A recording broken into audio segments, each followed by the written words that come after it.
Muhammadiyah Dua Genteng atau dikenal dengan SMA MUHA merupakan sekolah swasta terbaik di Banyuwangi. Siap mendidik putra-putri Anda untuk menjadi generasi yang islami, cerdas, berkarakter, unggul, dan siap berkompetisi dalam dunia pendidikan. SMA Muhammadiyah Dua Genteng memiliki sarana dan prasarana sekolah yang lengkap, meliputi sarana ibadah di sekolah, ruang belajar yang memadai, laboratorium dan perpustakaan yang mendukung pembelajaran siswa. Untuk mengembangkan minat dan bakat siswa, ada banyak ekskul yang diadakan, diantaranya PMR, drum band, juga sepak bola.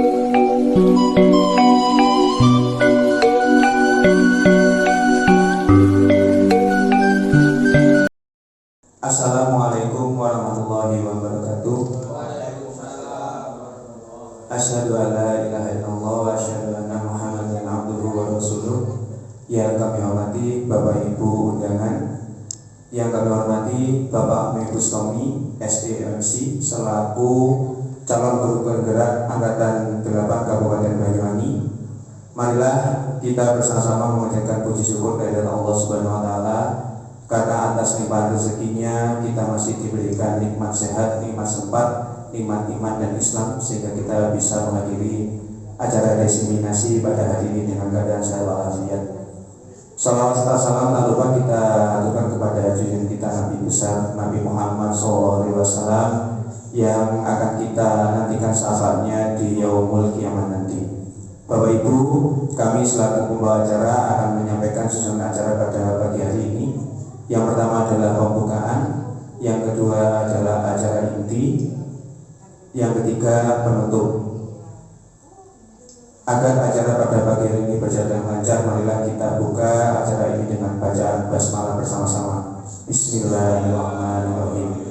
Acara yang kedua, acara inti, yaitu diseminasi yang akan langsung disampaikan oleh narasumber kepada Bapak Amir Bustomi. Kami persilakan. Assalamualaikum warahmatullahi wabarakatuh. Alhamdulillahilladzi hadana li hadza wa ma kunna linahtadiya laula an hadana Allah. Asyhadu an la ilaha illallah wahdahu la syarika lah wa asyhadu anna Muhammadan abduhu wa rasuluh la nabiyya ba'dah. Kepada yang terhormat Bapak Ibu Dewan Guru dan karyawan SMA Muhammadiyah Dua Genteng, pertama-tama marilah kita panjatkan puji syukur kepada Allah Subhanahu wa taala karena pada siang hari ini kita masih diberikan nikmat sehat, nikmat sempat, sehingga kita masih bisa menghadiri agenda saya, yaitu diseminasi tentang budaya positif, yaitu program dari Diklat Calon Guru Penggerak Angkatan 8. Untuk selanjutnya, mari kita akan membahas tentang nilai-nilai dalam budaya positif. Lanjut Pak Wawan. Bapak Ibu sekalian, budaya positif ya. Sebelum kita bahas per item, kita membahas terlebih dahulu tentang budaya positif ya. Budaya positif ya, kata budaya merupakan bahasa Sanskerta, yaitu budaya yang merupakan bentuk jamak dari budi yang mempunyai arti budi atau akal.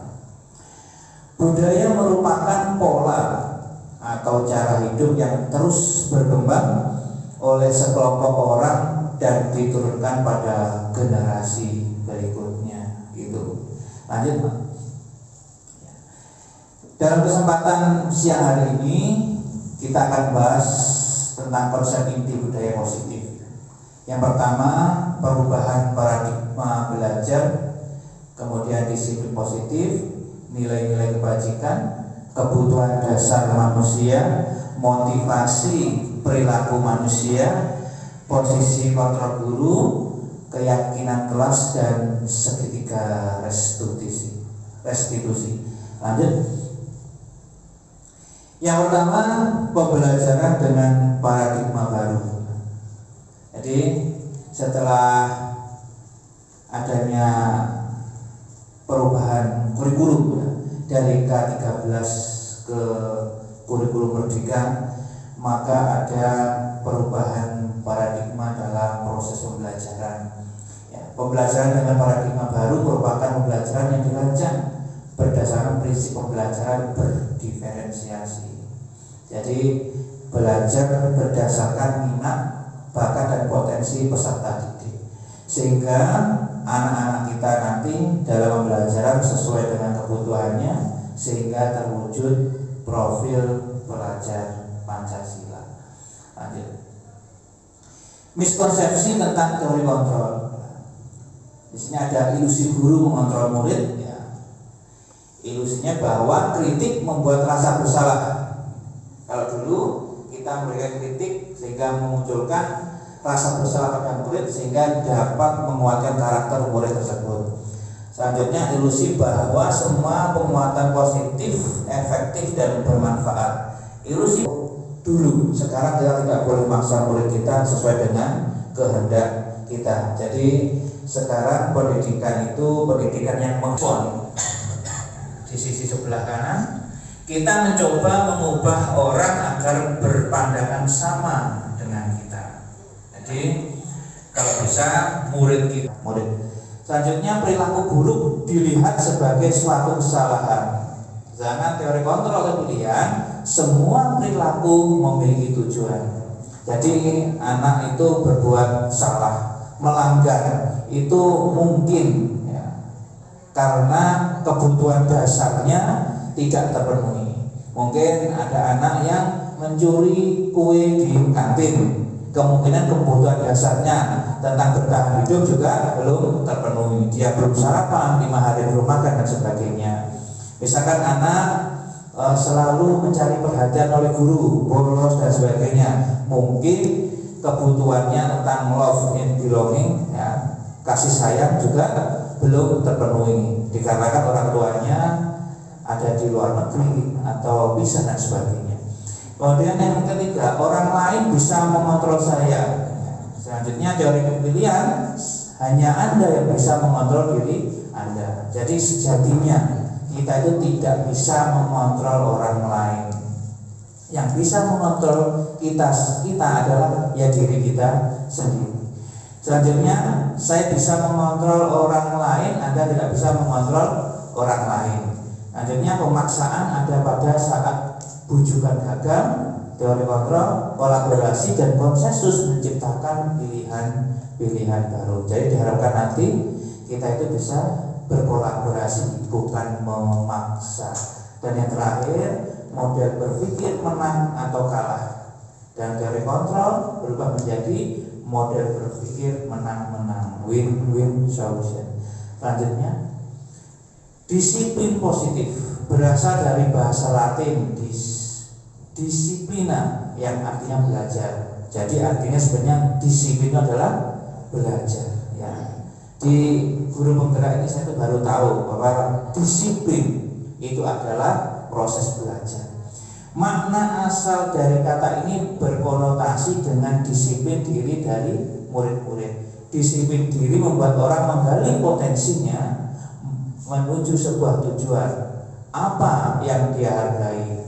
Namun dalam budaya kita, makna kata disiplin telah berubah menjadi sesuatu yang dilakukan seseorang pada orang lain untuk mendapatkan kepatuhan.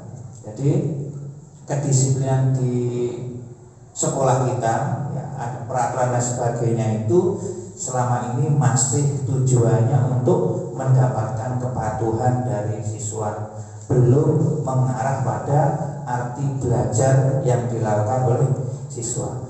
Kita sebagai guru bertujuan menciptakan peserta didik atau murid yang memiliki disiplin diri sehingga mereka berperilaku mengacu pada nilai-nilai kebajikan universal dan memiliki motivasi intrinsik dalam perubahan perilaku ke arah yang lebih baik. Jadi disiplin positif ini diharapkan anak-anak belajar mengetahui kesalahannya, kemudian merubah kesalahannya menjadi disiplin karena ada motivasi dalam dirinya sendiri. Lanjut, nilai-nilai kebajikan. Nilai-nilai kebajikan adalah sifat-sifat positif manusia yang merupakan tujuan mulia yang ingin dicapai setiap individu.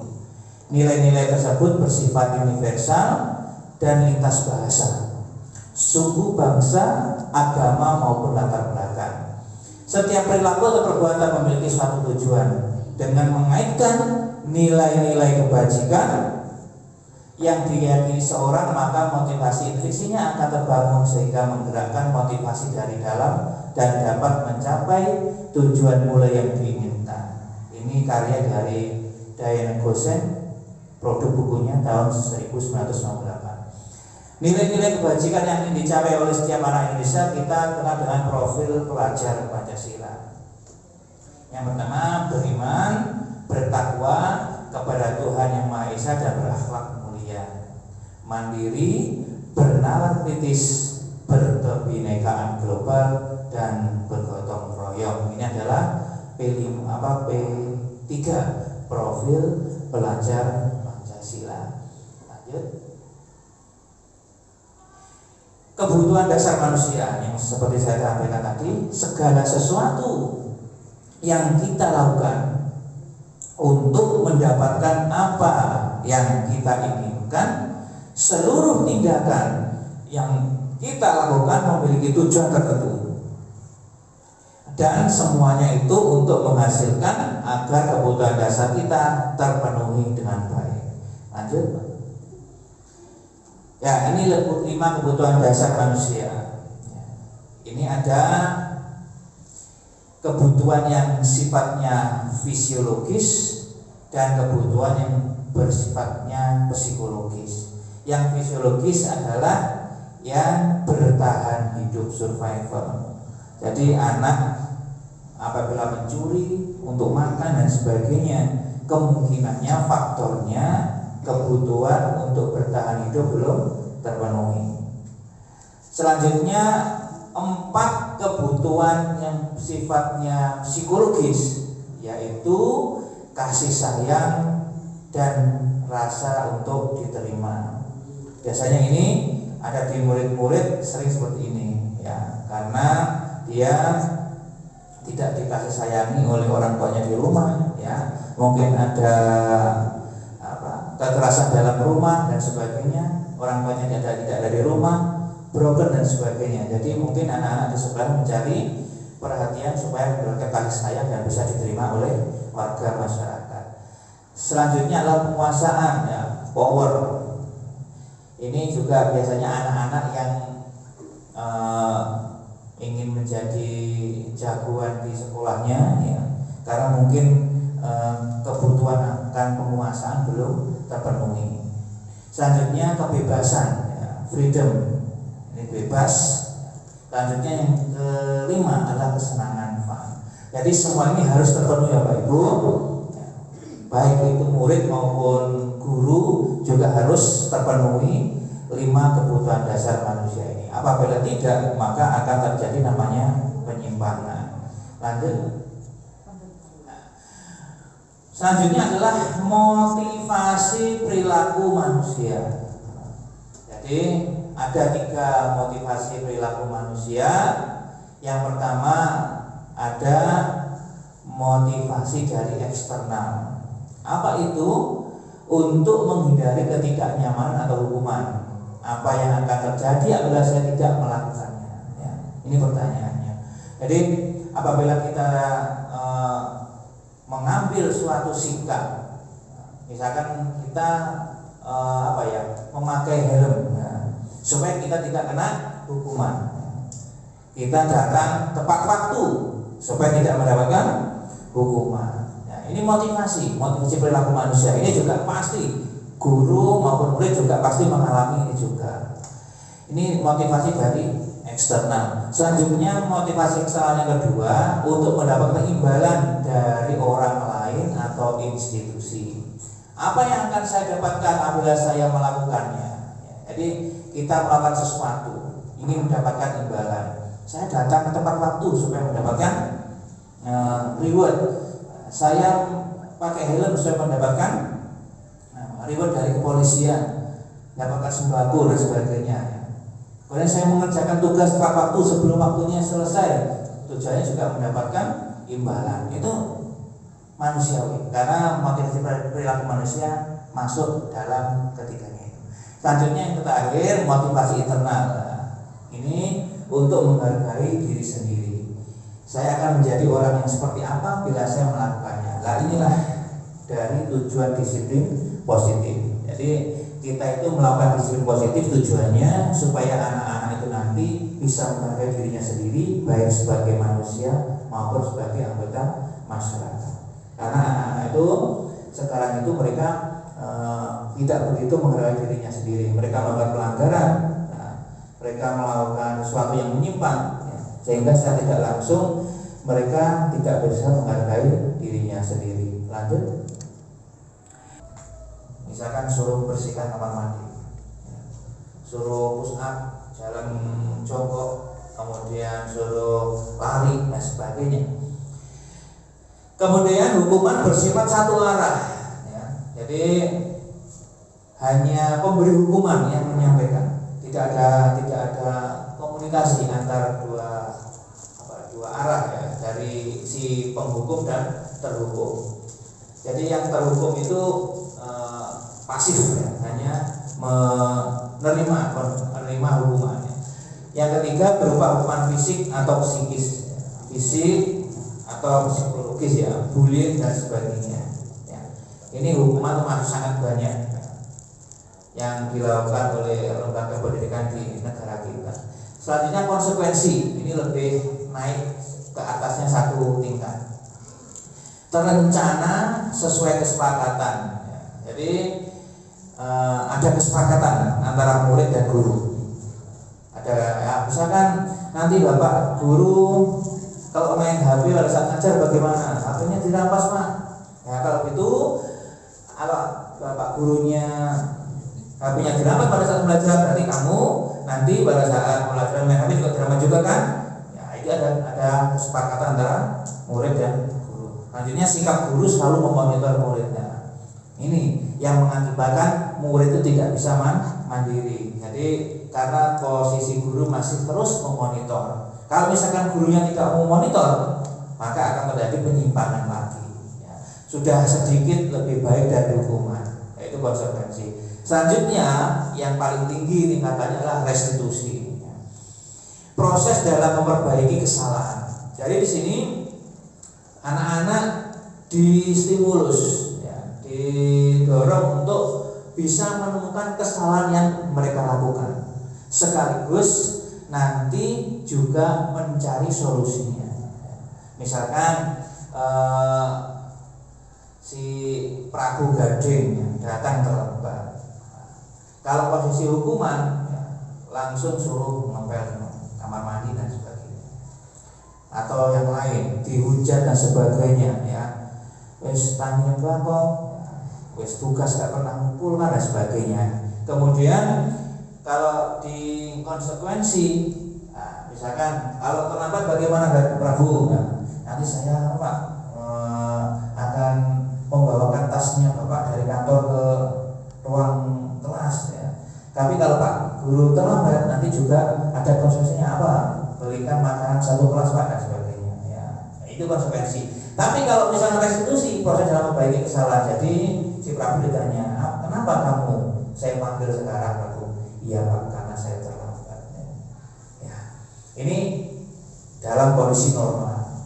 Ya, tapi kemarin pada saat saya lokakarya itu dipraktekkan dua acting yang menyatakan anak yang manut, ya, langsung mengakui kesalahan. Di sisi lain anak yang tidak mau mengakui kesalahan. Ya. Pada waktu itu saya bagian yang jadi murid yang tidak bisa mengakui kesalahan, ya.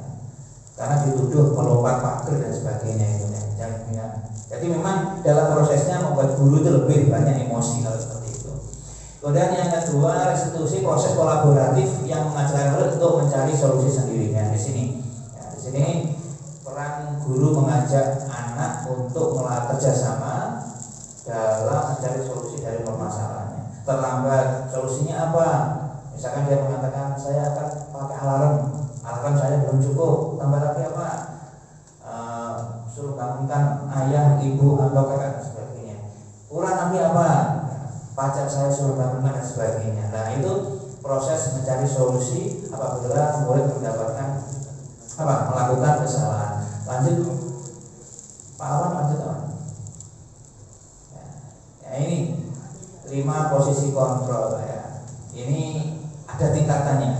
Ya. Jadi kita dalam budaya positif itu kita didorong untuk menjadi seorang manajer. Ya.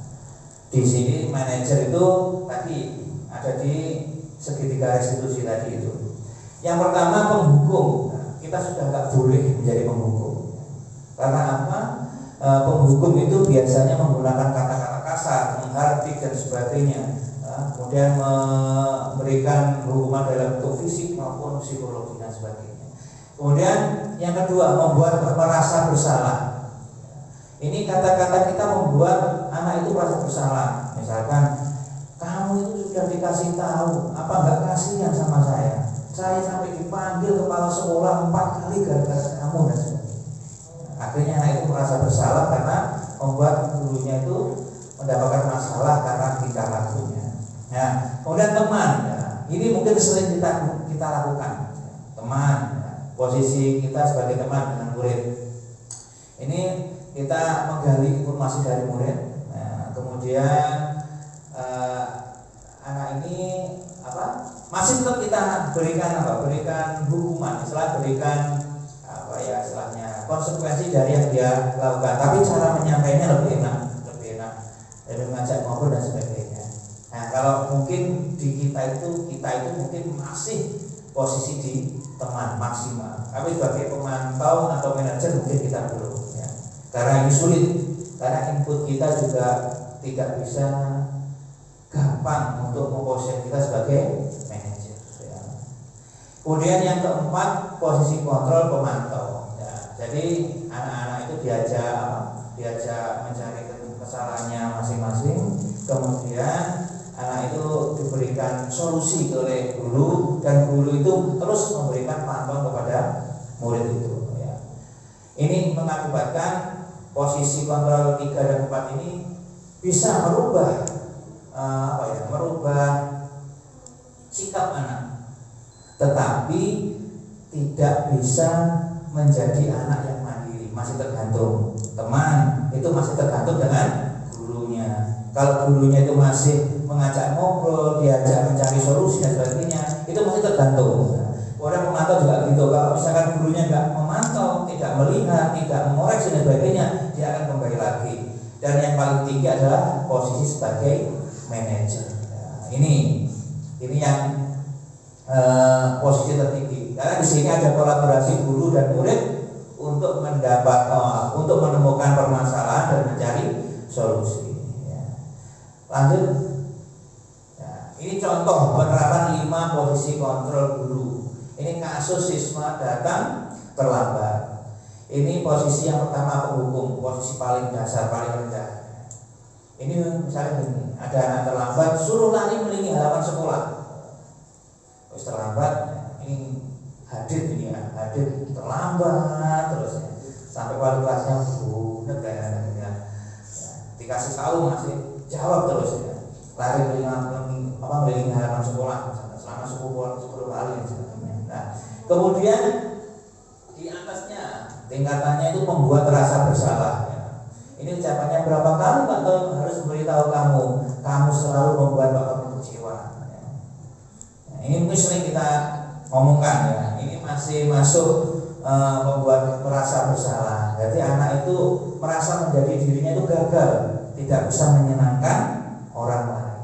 Karena kita itu sekarang itu dalam kurikulum merdeka tidak boleh menciptakan murid itu memiliki identitas gagal atau bersalah. Ya. Jadi harus bisa menemukan solusi dari permasalahan. Lanjut, sama kasus pada terlambat. Kalau sebagai teman, bahasanya seperti ini. Ayolah ikuti aturan sekolah. Tolong bantu Pak Tommy ya sekali ini saja. Ya sudah, tidak apa-apa. Lain kali jangan datang terlambat lagi ya. Kalau misalkan anak ini nanti masih teringat-ingat kata-kata kita, anak tidak akan terlambat. Tetapi kalau sudah tidak ingat lagi, akan datang terlambat lagi. Ini nanti PR-nya Pak Dwi ini di kelas 12 IPS 1 ini. 12 IPS 1 itu kalau misalkan dikasih tahu 1 pekan, 2 pekan ini masih ingat. Tapi setelah itu nanti balik lagi. Ya. Ini teman, kalau misalkan kalau pengen diingat terus ya setiap hari nanti terus mengingatkan ya. Itu kan banyak, pahalanya banyak nanti. Kemudian memantau, Pak. Kamu sudah melanggar peraturan sekolah, kamu tahu kan konsekuensinya. Besok jangan datang terlambat lagi ya ke sekolahnya. Ingat, jangan diulangi lagi ya. Ini kata-kata yang umum. Ini posisi guru sebagai pemantau. Lanjut, nah ini adalah contoh penerapan posisi kontrol guru untuk posisi manajer. Apakah kamu tahu kesalahanmu? Kira-kira bagaimana kamu memperbaiki kesalahanmu? Nah, ini adalah posisi manajer ya. Jadi diharapkan kita seperti ini. Tapi kita untuk mencapai ini halangan misalnya, hambatannya banyak. Setidaknya kita tidak lagi menjadi seorang hukum membuat rasa bersalah. Setidaknya kita sudah menjadi misalkan teman, pemantau, bisa ya menjadi seorang manajer. Ini berkolaborasi. Masalahnya murid itu bisa diajak kolaborasi apa enggak? Kemudian gurunya bisa berkolaborasi dengan murid atau tidak? Nah, kalau mungkin guru-guru kita semua di sini, wali kelasnya itu nanti bisa melakukan posisi manajer, mungkin kasus-kasus pada saat rapat pleno kenaikan tidak akan lama. Ya, mungkin sebelum dulu sudah selesai. Nah, ini adalah contoh ya, contoh penerapan 5 posisi kontrol. Kembali lagi ya, pakai kursornya ditaruh bawah kursor. Ya, video.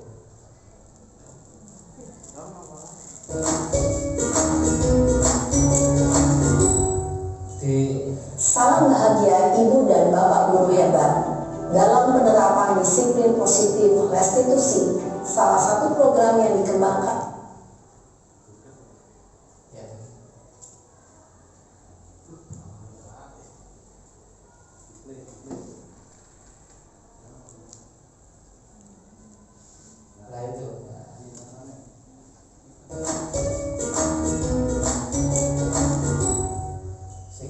Salam bahagia Ibu dan Bapak guru hebat. Dalam penerapan disiplin positif restitusi, salah satu program yang dikembangkan adalah 5 posisi kontrol. 5 posisi kontrol dalam restitusi bahas tentang 5 posisi kontrol yang dikembangkan oleh Daya. Dilanjut aja. Posisi penghukum prakteknya itu seperti apa? Mari kita perhatikan.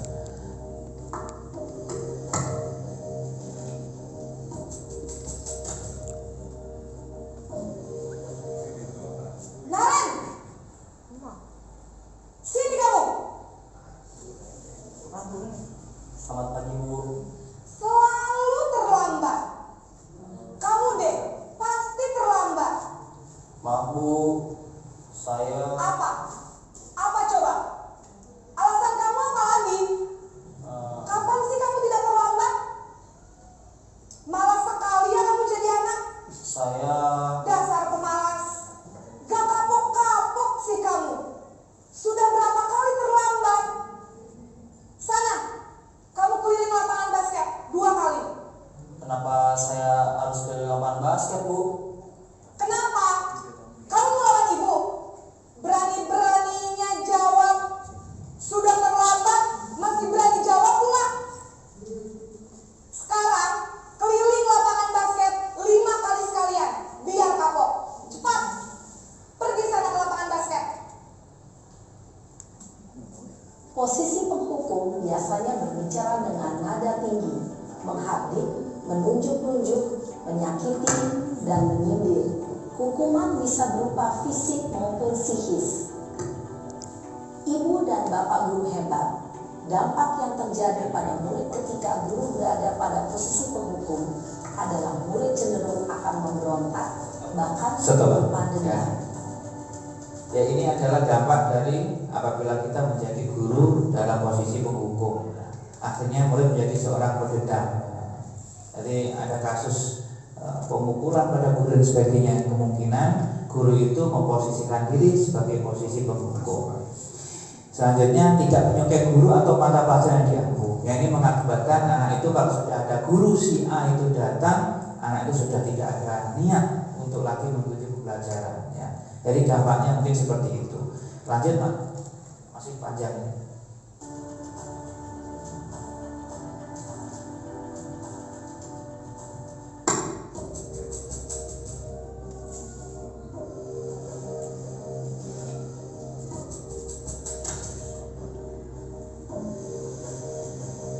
Naren,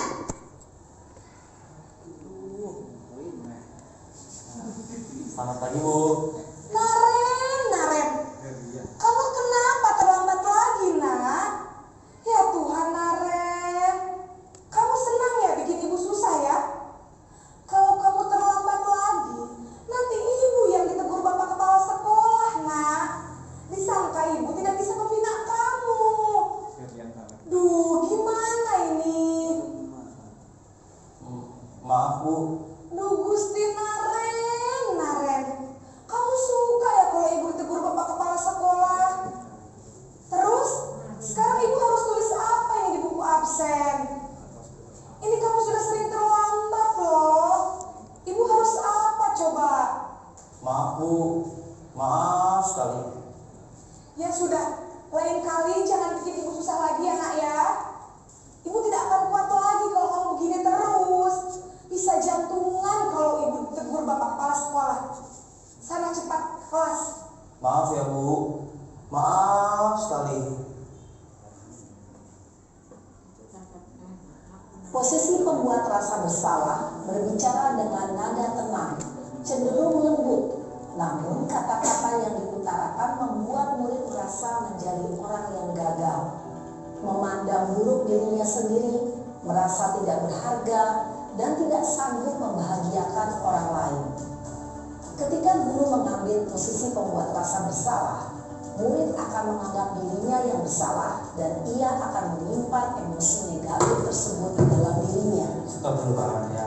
Ini apabila kita memposisikan diri sebagai posisi pembuat rasa bersalah, dan yang mungkin yang paling menonjol ya, rendah diri dan menarik diri dari lingkungannya. Mungkin ini menjadi anak introvert atau ekstrovert? Introvert ya. Mungkin karena kita menggunakan seperti itu. Lanjut. Ini posisi teman.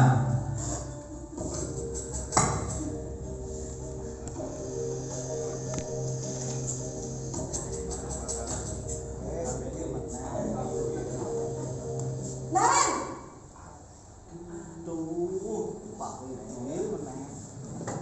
Selamat pagi Bu. wah sudah jam berapa ini nak? Terlambat lagi ya saya.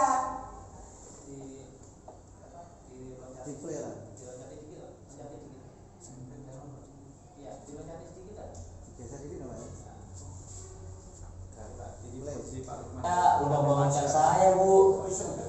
Kamu malah menyalahkan ibu kamu. Kamu bukannya anak yang larinya paling kencang. Kok terlambat sih? Iya Bu, saya memang terlambat bangun tadi. Jadi biarpun saya lari kencang, tetap gak kekejar Bu. Ya sudah sana. Nanti lain kali larinya lebih kencang lagi ya. Biar gak terlambat lagi. Bikin senang ibu demi ibu. Bisa kan? Bisa lah Bu.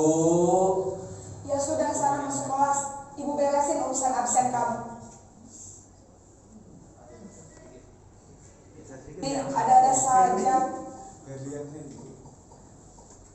Dalam posisi teman, guru berbicara dengan nada suara ramah, akrab, cenderung bersenda gurau untuk menjaga suasana tetap santai. Murid akan merasa senang, aman, dan akrab dengan guru. Identitas yang tercipta adalah identitas sukses atau berhasil.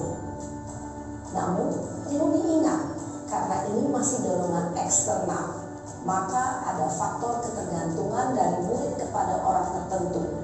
Di sini guru aksennya, sehingga di lain waktu murid bisa berperilaku baik, namun hanya kepada orang-orang tertentu saja. Nah, ini sudah terlihat di sekolah kita ya. Jadi anak itu tergantung pada satu orang. Kalau misalkan orangnya nggak masuk, ya nggak ada, ya sudah. Nah, anak itu akan berbuat kesalahan lagi. Ya. Dan ini mengakibatkan anak tidak mandiri, masih tergantung ya, masih tergantung pada satu orang itu. Baik, lanjut. Sekarang posisi pemantau. Ya.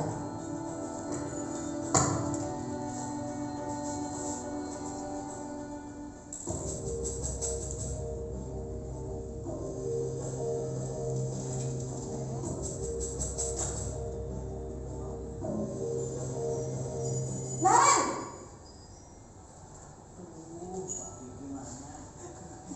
Selamat pagi Bu.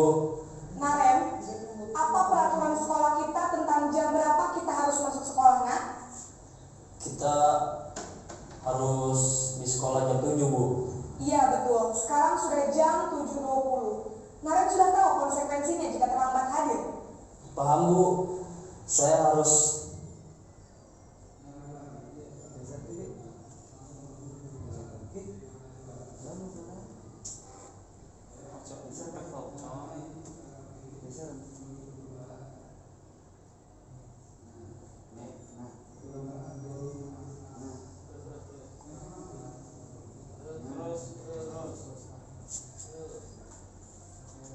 di sekolah jam 7 Bu. Iya betul, sekarang sudah jam 7.20. Naren sudah tahu konsekuensinya jika terlambat hadir. Paham Bu. Saya harus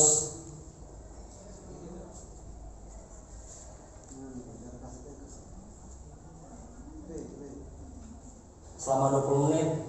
Iya benar, konsekuensinya demikian. Jadi nanti jam 9.30 pas istirahat, kamu harus tinggal di kelas, kerjakan tugas tambahan untuk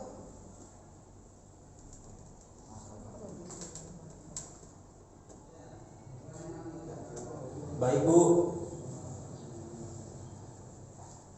Posisi pemantau mengandalkan penghitungan atau data untuk mengontrol murid. Guru mengarahkan murid. Silakan Pak. Lanjut ke posisi manajer. Ya, ini posisi yang paling tinggi ya, posisi manajer.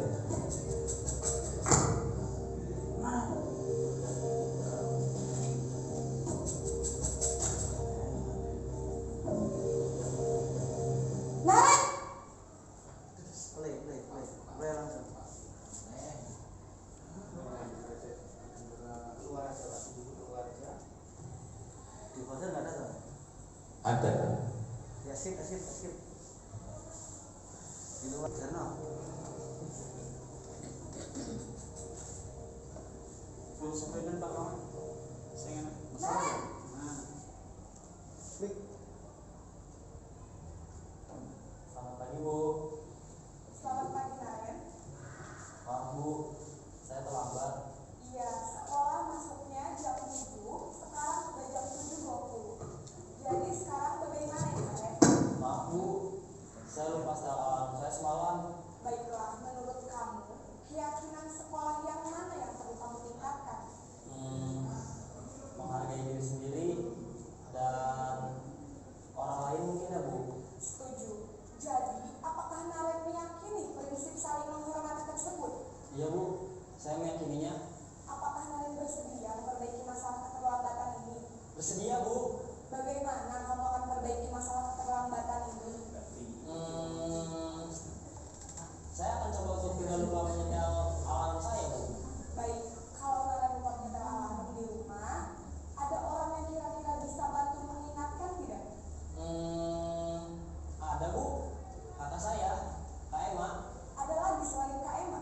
Selain Kak Emma, ada ibu saya. Baik, jadi yang mengingatkan Naren adalah Kak Emma dan ibu kamu ya.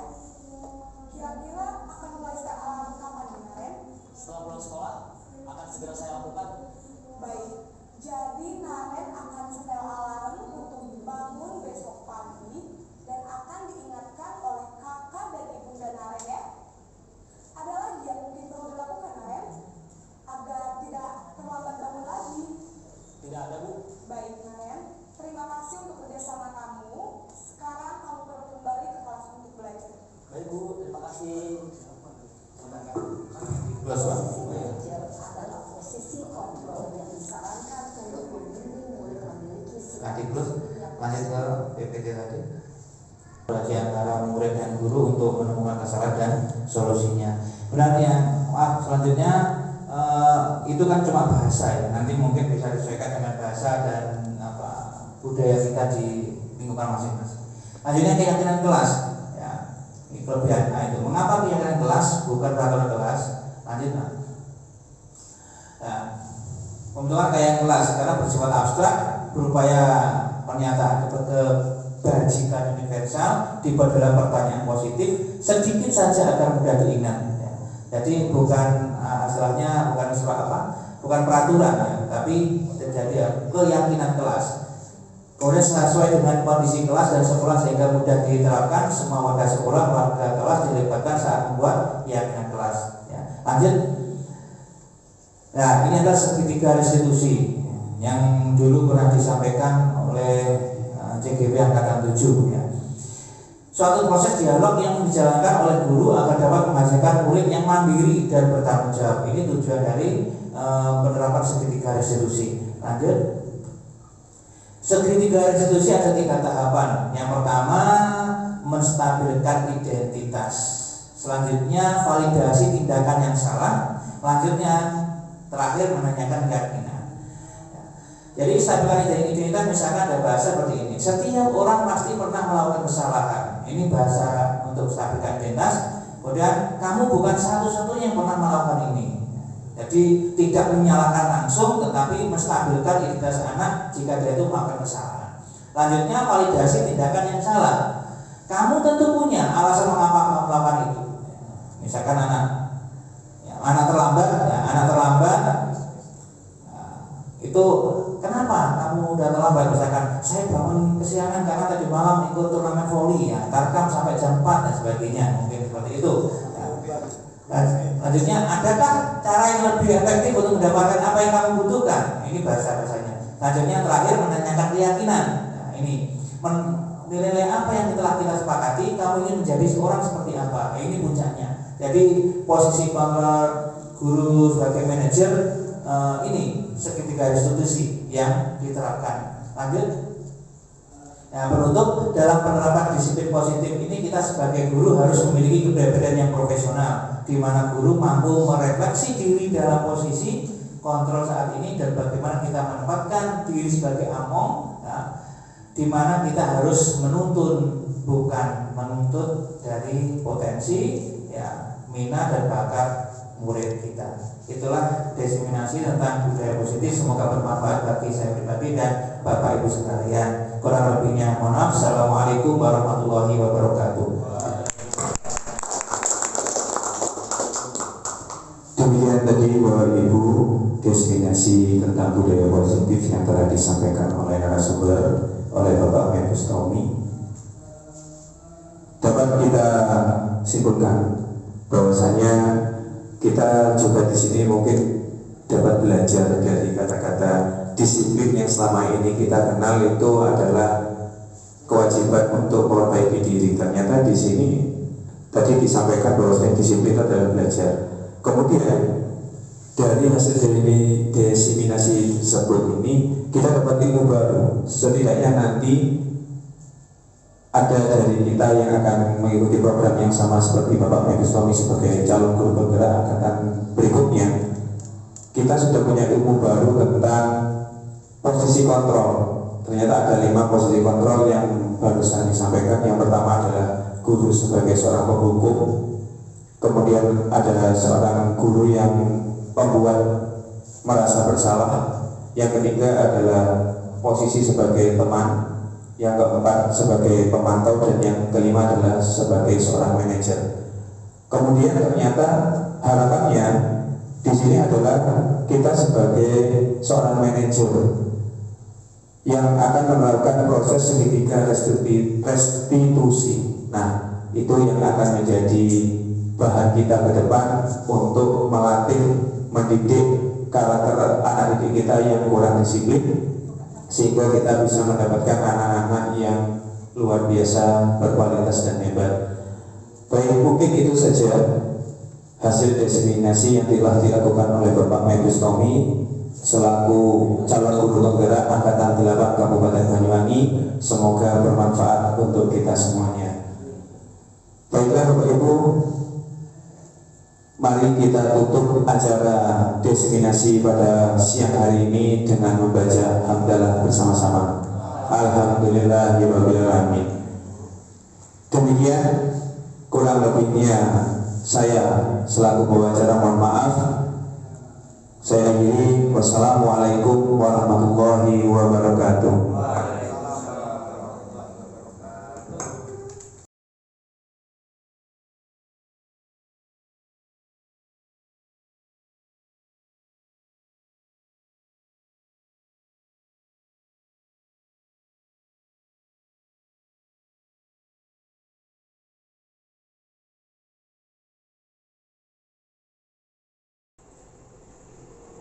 Assalamualaikum. Silakan, boleh. Ya, Bagaimana kabarnya? baik Pak. Baik. Kamu tahu kenapa saya panggil di sini? Iya Pak, saya tahu. Karena saya telah melanggar jam pelajaran Indonesia di bahasa Jawa.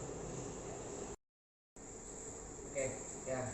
Oleh berbuat salah itu adalah bagian dari sifat asli manusia. Tapi saya heran, beberapa akhir ini kamu kok sering meninggalkan jam pelajaran. Kenapa? Ya, waktu itu saya dengan teman-teman sedang merundingkan rapat kelas meeting Pak. Nah, setelah itu saya lupa kalau ada jam pelajarannya Bu Desinta. Saya malah mengerjakan proposal di ruang PS. Oh ya, saya bangga oleh kamu aktif di IPN. Tapi ingat kesepakatan kelas kita, keyakinan kelas kita. Kira-kira meninggalkan jam mengajar itu melanggar keyakinan kelas kita apa tidak? Iya Pak, melanggar. Dan saya menyadari bahwa itu adalah kesalahan saya. Alhamdulillah kalau kamu menyadari apa yang kamu telah lakukan, kesalahan kamu. Saya tidak melarang kamu aktif untuk di organisasi ya, karena organisasi itu juga penting untuk kamu sekarang maupun yang akan datang. Tapi kalau boleh tahu solusi apa yang kamu tawarkan supaya kamu tidak mengulangi kejadian yang sama? Baik Pak, yang pertama saya akan meminta maaf kepada Bu Desinta karena telah meninggalkan pelajaran bahasa Jawa. Yang kedua, saya akan lebih teliti terhadap kegiatan organisasi saya dan juga jadwal pelajaran saya. Dan yang ketiga, saya juga akan lebih bisa meminta izin ataupun meminta absen kepada guru jam pelajaran kalau misal saya meninggalkan kelas. Ya, terima kasih atas tanggung jawabnya dan saya harap supaya tidak akan diulang lagi ke depan lagi.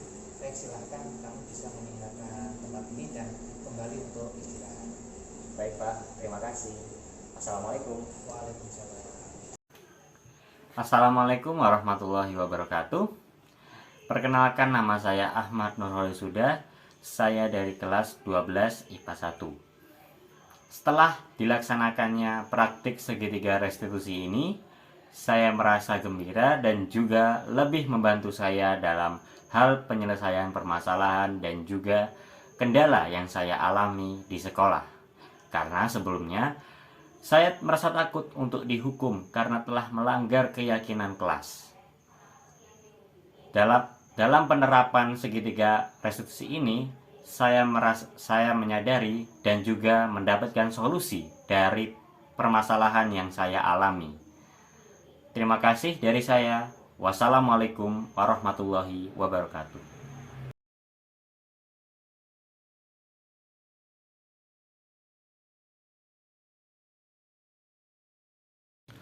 Assalamualaikum warahmatullahi wabarakatuh. Perkenalkan, nama saya Muhammad Dewantara Putra, guru BK dari SMA Muhammadiyah 2 Genteng, rekan sejawat dari Bapak Mebus Tommy MSI, calon guru penggerak angkatan 8 dari SMA Muhammadiyah 2 Genteng Banyuwangi. Alhamdulillah setelah mendengar penyampaian beliau semakin membuka pola pikir dan menambah wawasan saya sebagai bahan untuk mengupgrade ilmu. Semoga dengan apa yang disampaikan beliau tentang budaya positif bisa diterapkan oleh guru-guru yang lain, khususnya kepada saya, dan semoga bisa saya terapkan di waktu yang akan datang. Sekali lagi saya ucapkan terima kasih kepada Bapak Mai Bustomi atas penjabarannya. Wassalamualaikum warahmatullahi wabarakatuh.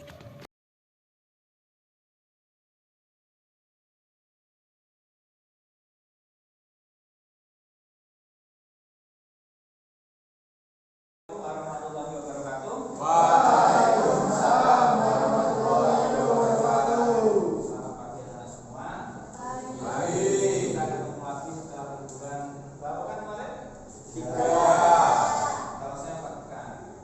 Ya, karena ujian itu saya jarang di sekolah karena ada tugas luar.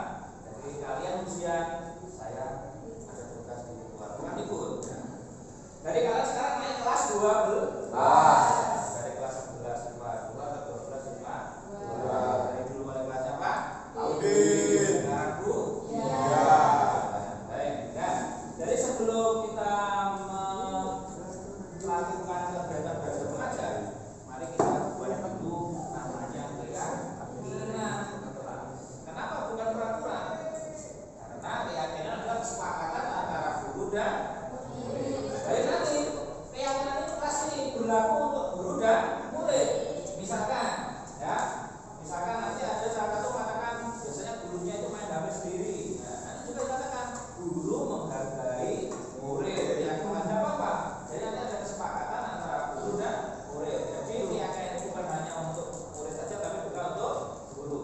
Jadi supaya nanti terjadi kegiatan belajar yang lebih efektif. Nah, silakan sebelum kita membuat keyakinan kelas, silakan kalian isi dulu namanya peraturan kelas. Ya, silakan diisi dari 5 grade yang sudah saya sebarkan. Silakan isi, kemudian nanti kita baca satu persatu. 3 menit selesai. Nah, silakan 3 menit mulai dari sekarang.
Jam 3. Nah, ya.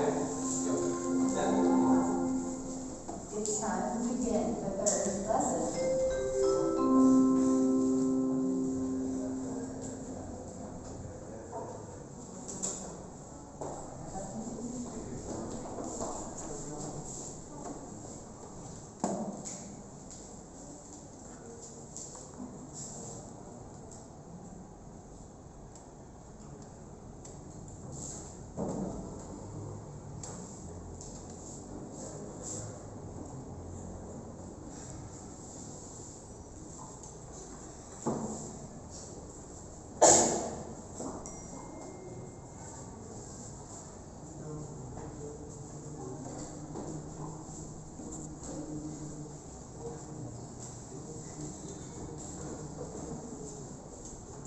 Di sini ada dari ini tertib saat jam pelajaran. Oke. Saling menghargai, bersikap jujur dan peduli. Oke ya. Kemudian menghargai orang lain sama. Terus menghormati dan menghargai orang lain walau banyak perbedaan di antara mereka dan diri kita. Oke, saling menghargai. Ayo berbicara dengan baik sama. Nah, kemudian menghargai dan menghormati guru, sedia menjaga fasilitas, oke, menghargai orang lain, menghargai tertib, oke ya. Kemudian yang kedua menghargai orang lain, terus menjaga kebersihan, terus apalagi berkata sopan, kemudian dilarang mencoret tembok, itu adalah tanggung jawab, terus menghargai teman sama membeli pulpen sendiri, itu tanggung jawab juga. Menghargai orang lain sama, terus menggunakan bahasa yang sopan. Berarti yang pertama menghargai, tertib, tanggung jawab, kemudian sopan. Apa tadi lagi? Apa sih?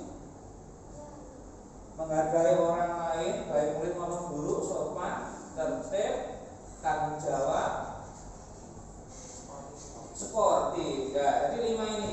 Jadi keyakinan bahasa kita ada 5. Bagaimana? Setuju nggak kalau satu pelajaran saya maupun guru yang lain menggunakan 5 keyakinan?